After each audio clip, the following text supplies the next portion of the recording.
नमस्कार, मैं अंबी वर्मा और आप देख रहे हैं टुडे 24 न्यूज नेशनल। तो चलिए आज की कुछ खास खबरों की तरफ आगे बढ़ते हैं। बता दें कि अंतरा कस्बे के हिंदू इंटर कॉलेज पर आज विशाल जनसभा का आयोजन किया गया, जिसमें बांदा चित्रकूट लोकसभा प्रत्याशी मयंक द्विवेदी और महोबा हमीरपुर लोकसभा के बसपा प्रत्याशी निर्दोष दीक्षित के पक्ष में बसपा सुप्रीमो मायावती हेलीकॉप्टर के द्वारा अंतरा पहुंची, जहां पर विशाल जनसभा को संबोधित किया और बसपा प्रत्याशी के पक्ष में आने वाले 20 मई को ज़्यादा से ज़्यादा संख्या में हाथी का बटन दबाकर बहुमत से विजय बनाने की अपील की। वहीं कहा कि बीजेपी सरकार में महंगाई, बेरोजगारी चरम सीमा पर है, सरकारी विभागों में जगह खाली पड़ी हुई है, जिसको बीजेपी सरकार भर नहीं पा रही है। बीजेपी सरकार में ब्राह्मणों का शोषण और उत्पीड़न हुआ है। कांग्रेस की तरह बीजेपी जांच एजेंसी का राजनीतिक इस्तेमाल कर रही है, जिसमें भाजपा ने देश के गरीबों मजदूरों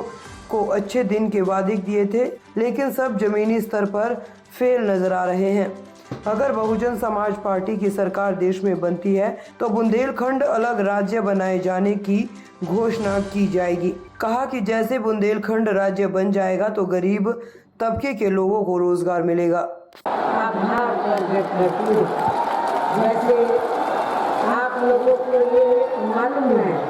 कि हमारी पार्टी कांग्रेस, बीजेपी ये अन्य है, किसी भी विरोधी पार्टी तथा गठबंधन आदि के साथ मिलकर नहीं, बल्कि अकेले ही अपनी पार्टी के बलबूते पर ही पूरी तैयारी व दमदारी के साथ ये चुनाव लड़ेगी। इसके साथ ही हमने टिकट बंटवारे के मामले में भी सर्व समाज के लोगों को उचित भागीदारी दी, जिनको कामयाब बनाने के लिए अपनी पार्टी के लोग पूरे दिल से लगे। हालांकि आज यहाँ अपनी इकट्ठा हुई अपार भीड़ के जबरदस्त जोश को भी देखकर अब मुझे भी ये काफी हद तक भरोसा हो गया है कि पिछली बार की तरह इस बार भी आप लोग अपने प्रदेश से या लोकसभा चुनाव में अपने पार्टी का बेहतर रिजल्ट मिलेंगे और खासकर अपने चित्रकूट मंडल की जो 2 लोकसभा की सीटें हैं, बांदा लोकसभा की सीट और हमीरपुर लोकसभा की सीट, आज आपकी भीड़ को देखकर ये एहसास हो गया है कि ये दोनों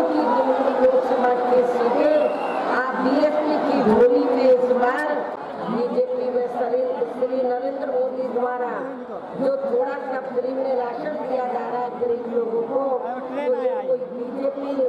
श्री नरेंद्र मोदी आपको अपनी जेब से नहीं दे रहे हैं, बल्कि पूरे देश की जनता जो केंद्र जो टैक्स देती है, वो टैक्स से पैसा जो सरकार के पास जाता है वो आपका पैसा है, वो जनता का पैसा है, जनता के टैक्स का पैसा है और जनता के टैक्स के पैसे से ये लोग आपको फ्री में राशन आदि देते हैं। इसलिए आप लोगों को ये बिल्कुल नहीं सोचना चाहिए कि आपने बीजेपी आरएसएस का नमक खाया है, आपने खुद का अपना नमक खाया है, इसलिए आप लोगों को उनके बहकावे में नहीं आना। और वैसे भी जो गरीब लोग हैं, इनकी ये जटिल समस्या देश में हर हाथ को काम देने से ही केवल दूर हो सकती है,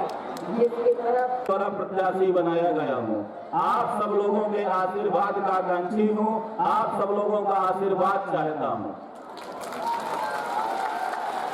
आज जिस तरह से हमारे बांदा चित्रकूट लोकसभा में युवा साथियों को, हमारे युवा पत्रकारों को जो जनता की बात उठाते हैं, यहाँ के मुद्दे उठाते हैं, उनको फर्जी मुकदमे में राजनीतिक लोगों द्वारा फंसाया जाता है। तमाम ऐसे लोगों को, चूंकि जब बहन जी की सरकार थी उस समय डाकुओं का साम्राज्य था, बहन जी ने ही डाकुओं का सफाया इस बांदा चित्रकूट लोकसभा से किया था। तब से यहाँ अमन चैन स्थापित हुआ है। बहन जी के कार्यकाल में आपके बांदा में मेडिकल कॉलेज, कृषि विश्वविद्यालय, बांदा का बाईपास, अतर्रा का इंजीनियरिंग कॉलेज, नरैनी विधानसभा में 2 ITI कॉलेज, बांदा की रोडों का चौड़ीकरण, तमाम ऐसे कार्य हम लोगों ने विधायक रहते हुए पिताजी ने उस समय किया है। आज जो जनप्रतिनिधि होते हैं वो पार्टी के नाम पे सिर्फ चुनाव जीतना जानते हैं, लोगों के बीच में न पहुंचना जानते हैं, न कार्य करना जानते हैं। तमाम जो सांसद हुए 5 साल, पिछले 5 साल रहे, तमाम लोगों को इतना पीड़ित किए,